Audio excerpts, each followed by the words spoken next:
Aleluia. Abra sua Bíblia no primeiro livro de Samuel, capítulo 22. Quero compartilhar com vocês um texto que me tocou, que sempre me toca quando eu faço a leitura dele, onde me identifico, onde eu vejo manifestação da graça do Senhor Jesus. E eu desejo muito que fale com vocês também. 1 Samuel, capítulo 22, versículo 1 e 2, diz assim: Davi retirou-se dali e se refugiou na caverna de Adulão. Quando ouviram isso, seus irmãos e toda a casa de seu pai desceram ali para ter com ele. E ajuntaram-se a ele todos os homens que se achavam em aperto, e todo homem endividado, e todos os amargurados de espírito. E ele se fez chefe deles, e eram com ele uns 400 homens. Olha, vou ler de novo. Olha para a Bíblia de novo, irmãos. Davi retirou-se dali e se refugiou na caverna de Adulão. Quando ouviram isso, seus irmãos e toda a casa de seu pai desceram ali para ter com ele. E ajuntaram-se com Davi. Quem? Todos os homens ricos, os homens felizes da vida, os homens de bem com a vida. Ajuntaram-se a ele todos os homens que se achavam em aperto, e todo o homem endividado, e todos os amargurados de espírito. E ele se fez chefe deles, e eram com ele uns 400 homens. Agora fecha a sua Bíblia e abraça ela agora. Dá um beijo na sua Bíblia aí. Fala: minha Bíblia, eu te amo, minha Bíblia. Você é o livro mais importante que eu tenho. Talvez a sua Bíblia diga: então por que você não me usa? Então por que você não me lê? Você fala isso para todos os livros. Abraça a Bíblia de novo. Pede perdão para ela. Desculpa, minha Bíblia. Eu vou te ler mais vezes. Me perdoa. Vamos recomeçar. Vamos recomeçar hoje. Feche os olhos então, irmãos. Ora ao Senhor. Fala: Senhor, deixa eu te ouvir a tua voz. Deixa, Senhor, eu perceber o teu querer para a minha vida esta noite. Senhor, nós te louvamos e te bendizemos. Estamos aqui, Senhor, abraçados com nossas Bíblias, Senhor. Senhor, e queremos que ela esteja não só do lado de fora do nosso peito, mas dentro do nosso peito também. Queremos que essa palavra encha os nossos corações, pois a tua palavra é vida, pois a tua palavra sempre libertou, e hoje liberta, e essa noite liberta. Pedimos, Senhor, nos ajuda a ouvir a tua voz, a compreender a tua voz e a obedecer a tua voz, para que tuas promessas aqui desse livro se cumpram em nossas vidas, Senhor. Eu peço, sim, Espírito Santo de Deus, toma total controle de nossos corações desse lugar, em nome de Jesus Cristo. Amém. Pode soltar a Bíblia. Cumpra as promessas que você fez para a sua Bíblia. Amém, irmãos? Cuida bem dela, leia bem ela. Esse texto eu acho muito interessante, porque Davi estava fugindo, pois Saul queria matar Davi, e ele tentou se refugiar em Gate, e lá em Gate o pessoal estava querendo pegar ele também. Ele se fez de doido, começou a espumar pela boca, se passar por doido, e conseguiu escapar. E foi se refugiar em uma caverna, chamada Caverna de Adulão. E quando chegou nessa caverna, que algumas pessoas souberam que ele estava lá, começaram a ir para lá. Começaram a ficar perto de Davi, dizer: Davi, eu posso ficar com você? A gente pode ser um grupo, você pode liderar a gente, você pode ser o nosso chefe. E olha as pessoas que se aproximaram de Davi, queridos. E ajuntou-se para com Davi os homens que se achavam em aperto, em dificuldade, em luta, todo homem endividado e todos os amargurados de espírito. Se fosse outra pessoa que não Davi, ia dizer: rapaz, eu já estou cheio de problemas, ainda vem esse monte de endividado para cá, todo mundo com o nome no Serasa, todo mundo com problema psiquiátrico, psicológico. Vocês têm que ir para o psicólogo, não é para mim, não. E o que aconteceu com Davi? Davi recebeu a todo mundo. E nesse texto, eu vejo aqui Davi, em parte, simboliza o nosso Senhor Jesus, que está aberto a receber todos nós.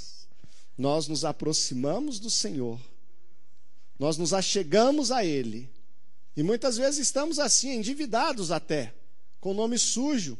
SPC, Serasa, Lausanne, Casas Bahia, Mary Kay, Herbalife, Avon, Natura, devendo os mascates, não sabe, não tem coragem mais nem de sair de casa, com dívida no São Jorge, em todo quanto é lugar, não sabe o que faz. Gente ri porque não é a gente que está devendo, né? Porque quando, não sei vocês, mas às vezes a gente está com dívida, a gente fica até sem dormir de noite quando você está endividado. Você está com 1, 2, 3 contas de luz ali atrasado, você não sabe qual conta que você paga. Você fica até sem dormir de noite. E eu não sei por que na Bíblia registra-se coisas assim. Não sei porque Deus se preocupa em colocar o nome de pessoas endividadas na Bíblia. Mas Ele o faz. E eu não sei porque Ele se preocupa com você ou comigo. Mas eu sei que Ele se preocupa.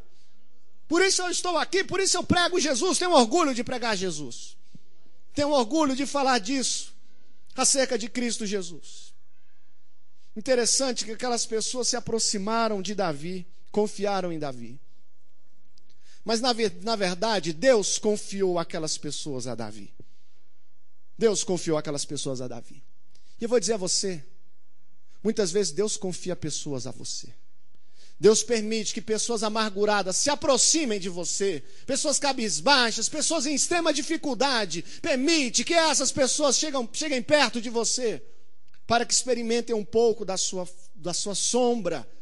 Se você quer sim ser como uma árvore plantada à beira do ribeiro, que sua sombra pelo menos sirva para dar descanso ao viajante cansado, ao viajante cabisbaixo, que procura refúgio, que procura um pouco de socorro.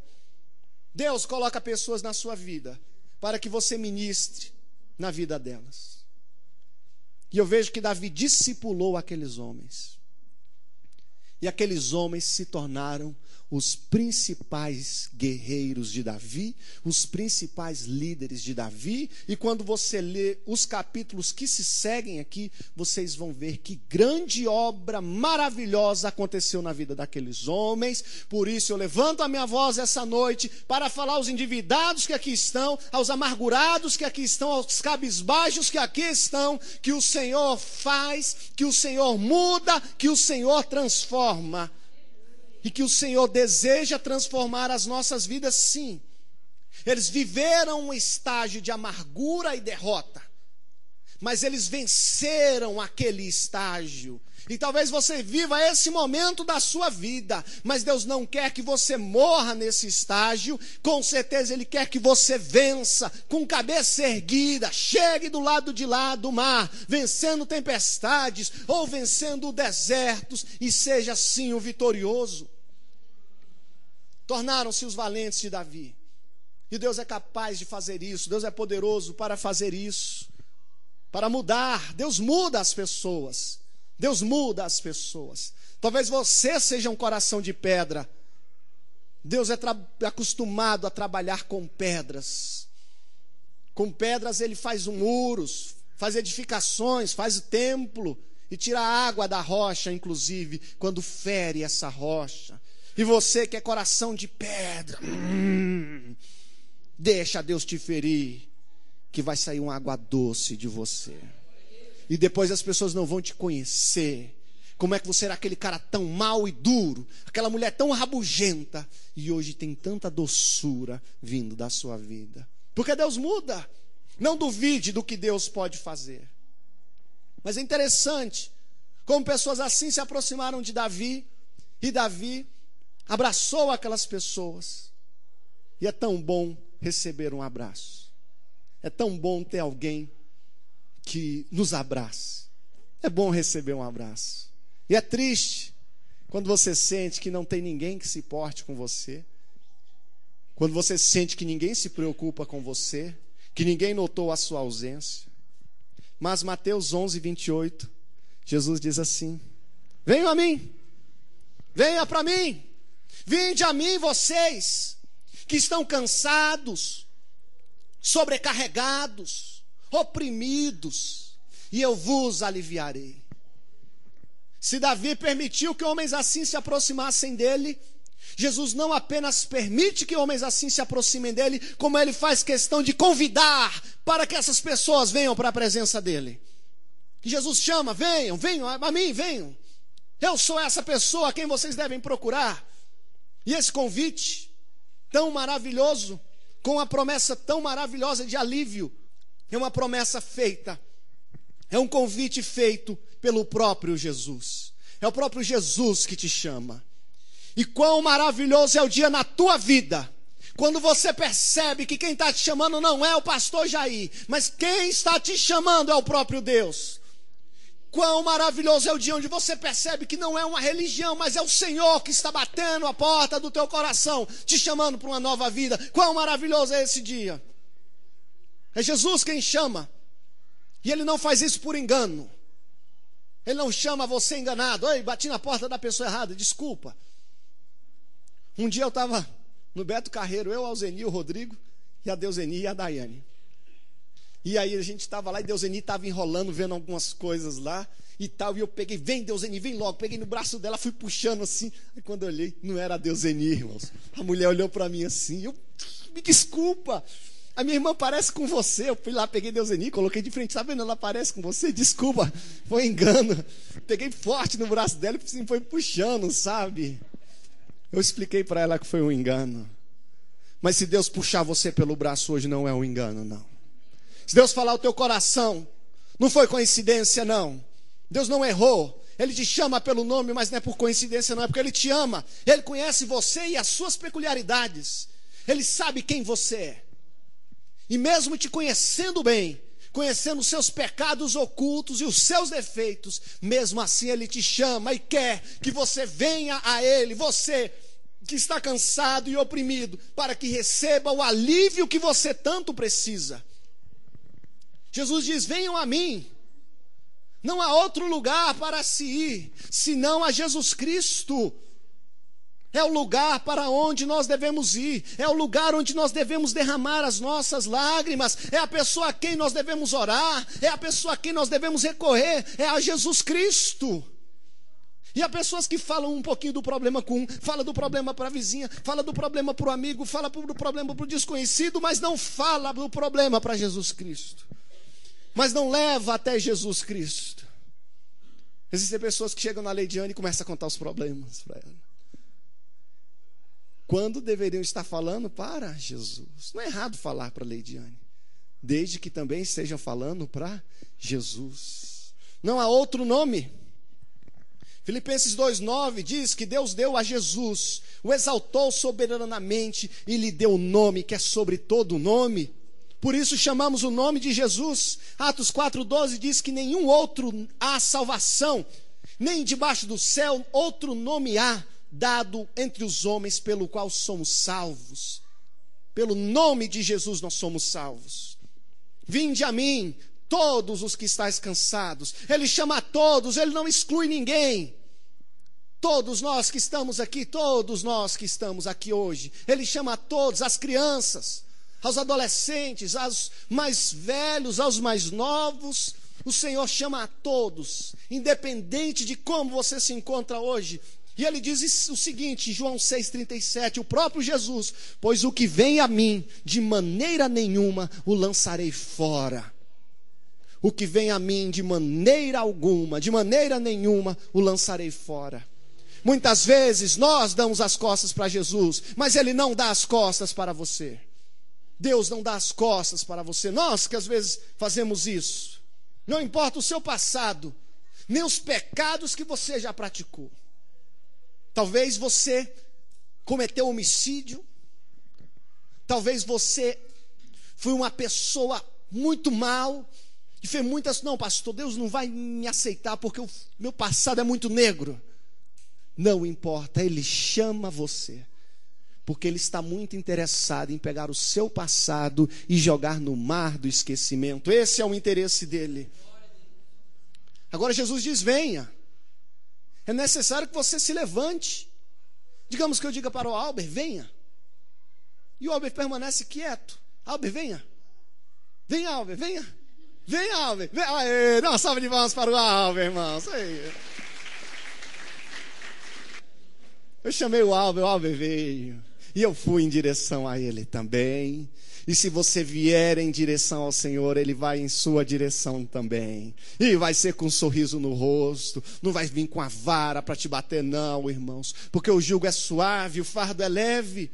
Mas é necessário que você se levante. E eu vi uma frase interessante. Que Deus te tira do fundo do poço, mas Ele não te tira da poltrona. Não te tira do sofá. Dessa zona de conforto. É você que tem que se levantar. Veja, irmãos. Jesus nos chama. Mas não porque Ele precisa de nós. Ele te chama porque Ele te ama. Quem te chama? Jesus te chama. E Ele te chama porque quer recebê-lo. Quem te chama é alguém que tem poder para te livrar das tuas cargas pesadas. Quem te chama é alguém que tem prazer em aliviar o oprimido. Quem chama o rejeitado é alguém que foi rejeitado também. E Jesus foi rejeitado. A palavra nos fala em Isaías 53 a respeito de Jesus. Um texto muito lindo. Inclusive, se você puder marcar ele ali na sua Bíblia, na sua agenda e ler em casa. Isaías 53 diz assim, olha, porque foi subindo como renovo perante ele, e como raiz de uma terra seca. Fala que Jesus não tinha beleza nem formosura. E olhando nós para ele, não havia boa aparência nele para que o desejássemos. Era desprezado e o mais rejeitado entre os homens. Homem de dores, experimentado nos trabalhos. E como um de quem os homens escondiam o rosto, era desprezado e não fizemos dele caso algum. Verdadeiramente ele tomou sobre si as nossas enfermidades e as nossas dores levou sobre si. E nós o reputávamos por aflito, ferido de Deus e oprimido. Jesus chama o oprimido porque ele foi oprimido. Ele chama o rejeitado porque ele foi rejeitado. E ele ama o rejeitado. Ele não chama você por causa que você é uma pessoa muito importante. Jesus diz assim, eu vou chamar fulano porque fulano é muito rico e eu quero ter pessoas muito ricas perto de mim. Eu vou chamar o Albert porque o Albert é isso, então por isso eu vou chamar. Não é porque você é importante aos olhos do mundo que ele te chama. Ele te chama, repito, porque ele te ama. E o que Jesus faz com esse que vai até ele? O que Jesus faz com esse que ouve a voz, compreende a voz e anda em direção ao Senhor? Jesus muda a vida dele. E eu quero dizer que Jesus pode e quer mudar a sua vida. Você crê nisso? Levanta a mão assim. Fala assim, Jesus, muda a minha vida. Fecha a mão assim agora. Muda a minha vida, Jesus. Muda-me, Senhor. Transforma-me, Senhor. Muda-me. O Senhor, Ele pode e Ele quer transformar. O Senhor chama essa pessoa até Ele. E sabe o que Jesus faz? Jesus o perdoa. Esse oprimido que vai até Jesus, o que Jesus faz? Jesus o salva. Jesus o ensina. Jesus o conduz por uma nova vida. E Jesus derrama sobre ele o seu amor. E Jesus faz com que essa pessoa perceba que ela é amada. E na minha caminhada com Cristo eu vejo o cuidado dele para comigo, o amor dele para comigo. E eu confio no amor do Senhor por mim. Eu confio no amor que minha mãe e o meu pai têm por mim. Eu vejo o sacrifício que eles fazem. Tem algumas pessoas aí que eu não confio muito não, irmãos. Eu confio desconfiando. E quanto mais eu conheço a Cristo, mais que eu confio no amor dele. E tem um hino maravilhoso que diz: confiamos em seu infinito amor. Eu prefiro confiar no amor do Senhor. Jesus traz, Jesus chama, a pessoa aceita esse convite e vai em direção ao Senhor, o Senhor muda. E eu posso falar de exemplos aqui de pessoas que aqui estão, que foram mudadas pelo Senhor. Posso falar do Márcio, que está aqui na primeira cadeira. Eu queria que todos os irmãos tivessem conhecido quem era o Márcio antes de Jesus. Quem conheceu o Márcio antes de Jesus, levanta a mão assim para eu ver. E o Márcio depois de Jesus. Tá, ele fica de pé aí, Márcio. Um bonito. Dá uma salva de palmas para Jesus. Homem cheio do Espírito Santo. Pode sentar, Márcio. Deus muda. Posso falar aqui de várias pessoas, do David. Posso falar aqui do próprio Albert, da ocasião onde eu conheci ele. Eu não vou falar não, irmãos, porque ele disse que eu fico pegando no pé dele. Eu vou usar outro exemplo, irmãos, de outra pessoa. São várias pessoas aqui. O irmão Niltinho, o irmão Geraldo, a irmã Antônia também, que recebeu um maravilhoso livramento de morte essa semana passada. De pessoas que foram mudadas pelo Senhor. E ao olhar para a Bíblia também, eu lembro de Zaqueu, que ouviu, que sentiu a voz do Senhor que o chamava. E Zaqueu foi até Jesus. Interessante que ele era alguém rico. E Zaqueu não estava doente. Zaqueu não foi para a igreja porque estava precisando de um milagre urgente, não. Mas ele era rico. Ele era rico sim, mas ele era alguém incompleto. E não pense que a sua riqueza e o seu dinheiro vai fazer de você uma pessoa completa, porque não vai. Ele era um enganador. Enganava as pessoas.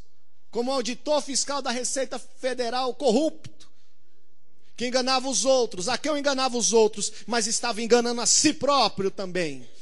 E muitas pessoas estão enganando a si próprio, dizendo que está tudo bem, que está tudo ótimo, quando não está. Estão a anos-luz de Jesus Cristo, estão distantes, estão batendo no peito, dizendo que está tudo bem, quando não está. E Zaqueu percebeu, sim, não estava tudo bem, não. E ele foi até Jesus, subindo numa árvore, inclusive. Zaqueu, alguém rejeitado pelos religiosos, foi até Jesus porque possuía um vazio no coração dele. E Jesus preencheu esse vazio. E Jesus não rejeitou Zaqueu, como ele não rejeita nenhum dos que aqui estão. Me lembro da mulher do poço de Jacó, que teve um encontro com Jesus, que a vida foi transformada ao conhecer Jesus. Era uma mulher com a vida sentimental, a vida familiar completamente destruída. Tinha 6 homens passaram pela vida dela, narrados na Bíblia. 5 com quem ela viveu e o outro que nem dela não era de outra. Como é que a gente chama as mulheres dos nossos dias que saem com o marido de outras mulheres? Já viu os nomes feios que a gente chama uma mulher desse tipo? Pois essa mulher assim, era uma mulher desse naipe. Mas ela se encontrou com Jesus Cristo. E esse 7º homem que apareceu na vida dela, que foi Jesus. 7, inclusive, é o número da perfeição. Jesus mudou completamente a vida dela. Ela ficou maravilhada com as palavras de Jesus. Ficou maravilhada com as revelações e o discernimento de Jesus. Ficou maravilhada com a doce e preciosa companhia de Jesus. Jesus lhe preencheu o vazio, a vida dela foi mudada. E chega uma hora que você tem um vislumbre, e a palavra do Senhor começa a fazer tanto sentido para você, começa a fazer tanto sentido, isso vai se tornando algo tão importante para você, tão significativo, de maneira que você não quer viver mais sem isso. Você não pode mais viver distante disso, isso vai crescendo dentro de você. E foi o que aconteceu com essa mulher. E Jesus preencheu o vazio dela. Ela não precisava de cura, ela não precisava de dinheiro, mas tinha um vazio que ela precisava preencher. E me lembro de Nicodemos, um religioso que estava cansado da religiosidade, que mesmo à noite, na surdina, foi até Jesus, percebendo também o vazio que possuía. E Jesus também não o rejeitou. Percebo que Jesus foi até meio duro nas palavras com o Nicodemos. Como é que é? Tu, mestre em Israel, não entende essas coisas que eu estou te falando, rapaz? Estou te falando coisas simples, você não está entendendo? Imagina se eu te falar umas coisas mais... E às vezes Jesus é até duro com a gente. Mas se ele é duro com você, não é porque ele está com raiva de você, é porque ele te ama. É porque ele te ama. E quem ama às vezes corrige, inclusive com palavras mais duras. Às vezes eu pego o Cristo e dou umas palavras mais duras para ele. Tem uns mosquitinhos que eu dou aqui nas costelinhas dele aqui, chega em costas, pede, você vai se comportar? Ele, não, papai, eu vou. Então tá bom, então se comporte. Mas depois eu dou um chocolate, converso, brinco com ele, faço aviãozinho com ele, cavalinho, né? Acho que todo pai já ficou com 4 apoios no chão e o filho nas costas. Mas desse a gente paga um preço. Mas Nicodemos foi até Jesus, e Jesus preencheu o vazio que havia na vida dele, e a vida de Nicodemos foi mudada. Eu poderia falar de Maria Madalena, do cego de Jericó, do endemoniado gadareno, o ladrão crucificado, inúmeras pessoas derrotadas, endividadas, cabisbaixas, amarguradas, que foram até Jesus. E com certeza Jesus disse: você veio na pessoa certa, você bateu na porta correta, porque o poder para transformar e libertar está em Cristo Jesus e em mais ninguém. Ele está nele o querer e o realizar. Pessoas que tiveram o vazio preenchido, pessoas que tiveram o caráter transformado. Uma mulher como Maria Madalena que tinha 7 demônios, pessoas que eram enganadoras como Zaqueu, pessoas com desvio de caráter, e casos extremos como o do endemoniado gadareno, onde teve a vida completamente restaurada, a vida completamente mudada pelo Senhor. E Jesus pode e quer mudar a sua vida. Eu queria que você cresce nisso. Quantas pessoas Jesus transformou e mudou? Pessoas que viveram no fundo do poço, pessoas que estavam mergulhadas no pecado e na mentira, mas que jamais foram rejeitadas pelo Senhor. Jesus jamais vai rejeitar alguém que vai até Ele. Se você veio aqui por curiosidade, você não vai receber nada. Se você veio aqui por causa de uma menina para namorar com alguma menina, você deu com os burros na água. Mas se você veio aqui por causa de Jesus Cristo, você veio para o lugar certo. E Jesus está aqui de braços abertos para você, com as mãos dele estendidas. E eu queria convidar você a fechar os seus olhos nesse momento, em nome de Jesus. Coloca as mãos no coração e começa a orar agora. Jesus, é a Ti que eu vou. É a Ti que eu vou, e eu quero, em nome de Jesus, deixar uma palavra de vitória, de libertação e de vida para o povo do Senhor que aqui está. Senhor, olha agora para Teus filhos, Senhor, para os endividados, Senhor, para os amargurados, Senhor, para as pessoas que quase estão querendo desistir de viver, Senhor. Oh, Senhor, não sei mas o porquê, mas Tu ama tanto, Senhor, essas pessoas assim, Senhor. Eu não sei porque Tu se preocupa tanto conosco, ó Deus. Senhor, eu não sei porquê, Senhor. Mas nós chegamos até a Ti nessa hora, e nossas vidas colocamos na Tua frente, ó Deus. Colocamos diante de Ti, Senhor. Estamos, Pai, desejosos de ouvir a Tua voz, sim, de Te obedecer, Senhor. De Te obedecer, de estar perto de Ti, Senhor. Olha agora para o coração de cada um dos Teus filhos. Vê o que eles tanto precisam, Senhor, o que angustia eles. Sopra o Teu vento, Senhor. Enche os Teus filhos com a Tua paz. Tira essa angústia, essa ansiedade. Porque a Tua promessa, Senhor, não é que talvez aliviaria, não. Venham a mim, talvez eu aliviarei, talvez eu darei descanso. Não, a promessa é: eu vos aliviarei. E eu peço, Espírito Santo de Deus, dá alívio aos Teus filhos essa noite. Que essa noite chamam a Ti, que essa noite clamam a Ti, que essa noite com fé fecham os olhos, com fé colocam as mãos no coração e farei o que fosse necessário, Senhor, para demonstrar a paixão, o apreço que tem por Ti, Senhor. Oh, Senhor, toma as nossas vidas em Tuas mãos, Senhor.